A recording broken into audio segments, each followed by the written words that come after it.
অনুভব করার চেষ্টা করুন যে আপনার সেই জিমে যারা ট্রেনার আছে তারা সিপিআর জানে কিনা, কার্ডিও পালমোনারি রিসাসিটেশন এবং ফার্স্ট এডে তাদের ট্রেনিং আছে কিনা, তাদের কাছে সার্টিফিকেট আছে কিনা, এটা তাদের জানার চেষ্টা করুন। কারণ আপনি যদি কোনো একটা সমস্যায় পড়েন, এই যে ফার্স্ট রেস্কিউ, একটা কথা মাথায় রাখবেন, 4 মিনিট। কোনো একটা কার্ডিয়াক অ্যারেস্টের পরে আপনার হাতে থাকবে 4 মিনিট।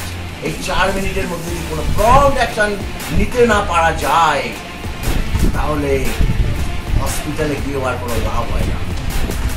এবং হার্ট মাসল একবার তার যদি নষ্ট হয়, সে আর ফিরে আসে না। হার্ট মাসলের সবচেয়ে বড় বৈশিষ্ট্য। এই জায়গা থেকে একটা কথা আমাদেরকে মাথায় রাখতে হবে যে সেখানে সিপিআর জানা ট্রেনার আছে কিনা, এই ব্যাপারটা কোচ আছে কিনা, এই ব্যাপারটা প্রচন্ড গুরুত্বপূর্ণ। এই বিষয়টা আমরা আমাদের সেন্টারে দারুণভাবে গুরুত্বপূর্ণ বলে মনে করি এবং আমরা এখানে সিপিআর ট্রেনিং করি। আনফর্চুনেটলি গত সপ্তাহে আমরা একটা উদ্যোগ গ্রহণ করতে গেছিলাম, আমরা পারিনি, কিন্তু বাট আমরা আমাদের টোটাল ট্রেনিং প্রোগ্রামকে ডিজিটালাইজ করছি। আগামী সপ্তাহে আমরা এখানে টোটাল ডিজিটালাইজেশন প্রক্রিয়া চালু করছি এবং আমরা পুরো রেকর্ড করছি পুরো প্রোগ্রামটাকে। পরে আমরা সমস্ত এক্সারসাইজ প্রোগ্রাম ভিডিওর মাধ্যমে দেখাবো। দিয়ে যাচ্ছি, কিন্তু বেশি দিন আর দেওয়া সম্ভব হবে না। আপনারা আসুন, সহযোগিতা করুন। ছোটো ছোটো প্রোগ্রামগুলোর জন্য আমরা অল্প অল্প করে ফিস তৈরি করবো, 200 টাকা 100 টাকা এরকম ফিস তৈরি করবো।